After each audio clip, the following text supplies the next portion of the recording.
Recording.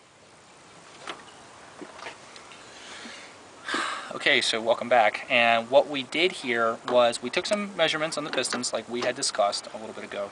And based on some of the measurements that I came up with averages of 3.5031 all the way ranging to 3.5035. Now that would indicate that this would be a grade 1 piston and not a grade 3 piston as suspected by the number that's on top of the piston. Now I'm not 100% certain. That could actually mean another thing. And the other thing that it could mean is it could mean that this was a grade 3 piston and it's just collapsed down, which would be, you know, a pretty big concern, obviously. Now, another thing that I've been looking at here, and I'm not 100% certain here, but I'm 99% certain here, is the actual diameter of the piston bore. So I'm going to step over here so you guys can see what it is I'm talking about. Now I have my bore scope, or not my bore scope, but my bore gauge here, my cylinder gauge that I set to 3.5039. Now that's at 0, and right now basically I have my my indicator here. We'll push it up, and that I'll set it to 0 as I've set before. So at this point, what I'm going to do is I'm actually going to take this, and I'm going to drop it into the cylinder, and I'm going to start at the top. Now, suspecting that this, I'm going to kind of do this rocking motion back and forth, alright, as you can see, and the gauge actually moves back and forth. Now I'm going to push that down a little bit there, and I'm just going to move it back and forth. Now 0 on the gauge is set to 3.5039. Now as I move away from 0 in this direction, it's actually getting bigger, and as I move closer to 0, it's actually getting smaller. So since I have it set to the smallest measurement based on what Nissan specifications call for, nothing in this cylinder should pass 0 in this direction. So as I rock it back and forth, I can actually start to see where the gauge starts to turn around, and that tells me right there on that line, this measures in 5/10,000th, that will tell me right there on that line that at that point, right in the cylinder, that it is a 3.5039 and a half, give or take. So, you know, that's pretty close, considering that the cylinder bore, or the inner diameter of the cylinder bore for Nissan, calls for a 3.5039 to a 3.5043. So we're not well without a spec, we're actually well within spec. Now, as I had talked about before, one of the things that we want to look at is we want to look at how the cylinder is all the way up and down and all the way around. So one of the things I'll do here is I'll turn it and I'll measure it at this degree here, and that puts me kind of on 0. I know it's kind of hard to see here, but we're kind of on 0 almost right there, and that would make sense because it's indicative to the fact that what happens is as we look down here, I'm going to pull this out of the way, as we look down here, the piston actually comes up and starts to turn around to go back down. So we will have actually wider here than we will here.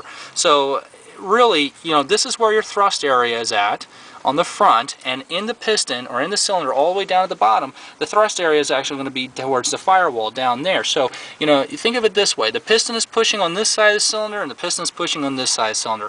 And that's why these measurements are pretty important, because it's going to tell me how out around, you know, our cylinder walls are. Now, as I take my measurements, I'm noticing here that I'm not really passing that 3.5039 mark, and I'm not really all the way over here either. So it kind of tells me that the cylinder's in good shape. And I'm going to drop down here, and I'm going to kind of check out the middle of the cylinder as well. You know, and I'm seeing kind of a similar thing here, but what I am noticing a little bit is I'm noticing that it's actually starting to widen up. So this is what's called taper. And the taper is essentially, think of like a pyramid.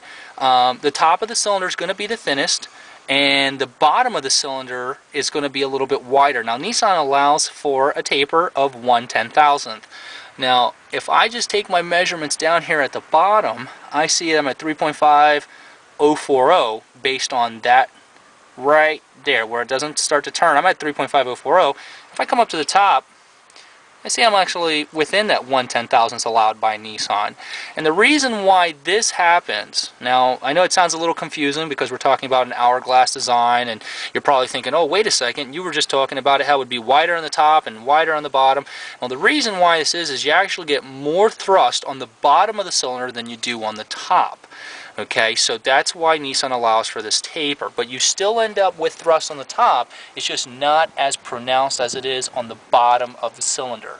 So we always look for, the key things to look for here are measurements front to back, measurements side to side, measurement going downward, and measurement at the bottom of the cylinder as well. And you always want to compare the top measurement to the bottom measurement, and that will give me my degree of taper, well, not degree of taper, but how much taper I actually have in there. So at this point, what we'll do after this is we'll actually go ahead, write down our measurements, okay, so that we have them.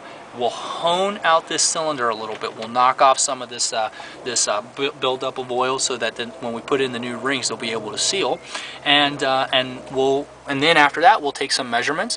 We'll use automatic transmission fluid, believe it or not, to clean it up, because automatic transmission fluid actually has a detergent in it that will help clean it up. And if you can see here, these cylinder walls, they look all nice and shiny. Those rings aren't going to seal in there if we just slapped in new rings and called it a day. We're going to have to hone this out and clean them up. So we'll clean that out. We'll use some ATF to clean it up, you know, with some paper towels here, and we'll get the new piston ready to be put in.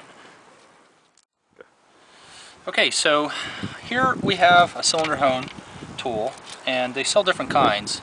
This happens to be one that what it has is it has like a composite carbon material essentially on these little balls, and basically what they do is they're kind of like sandpaper in a sense, and you know, they're the other one that's really easily accessible for those that can't find this, and I have used in the past, and I wouldn't say that I wouldn't recommend it, but what I would say is that I used it on a motor that became a boosted application, so heat became a little bit more, and ring seal was a little bit better. And so, but beyond that, really, we're going to look at this particular one here.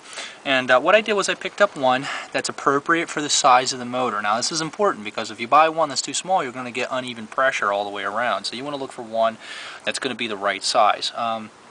Knowing beforehand that the cylinder is going to be 3.5 inches roughly, I selected one that was 3 3/4. So what I'm going to do here, now I've already put it in to make sure that it does fit, so what I'm going to do here is I'm just going to take a general can of lubricant. Okay, this is important. I'm going to spray this down, and then I'm also going to spray down the cylinder itself. So make sure that I get, you know, with any cutting or any grinding or anything like that, you need to make sure you have some lubricant. So I'm just going to basically work this into the cylinder itself. Okay, just kind of hand work that in. All right, kind of rotate it. All right, so that's pretty much snug, and that's in there. It's not really going to be kind of difficult to do by hand. We're going to take a general house drill here. All right, and we're just going to go ahead and get it on. And let me just tighten that up.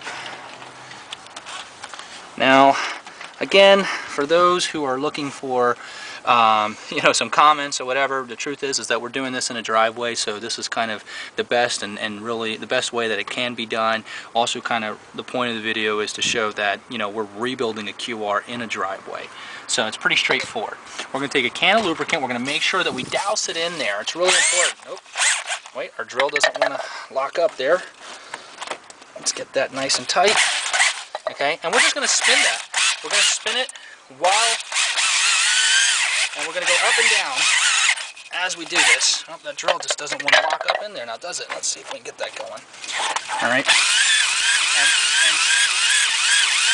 And basically, Matt, if you can do me a favor and just spray some lubricant while I'm doing this, go ahead and start spraying. All right, and basically, we're going to go up and down just like this. You know, a couple passes. Oh, I think we might have come out of the bottom of the cylinder there, but it's okay. All right, and let's see if we can get this out of here. Yeah, it's definitely getting stuck in the bottom of the cylinder there, so you gotta be careful with that. But that's okay, so we can take this off, and I'll get this worked out, and then I'll wipe down the cylinder. And this is where the ATV actually comes into play. We'll need that ATV to clean up, say again? Excuse me, ATF, I'm sorry. We'll need that ATF to clean up that cylinder wall, because now we do have a lot of broken down metal. We've also broken past that oil buildup that was on the side of the cylinder wall as well. So we're going to get it nice as clean as possible, and then we'll go back and take some more measurements. See you in a little bit.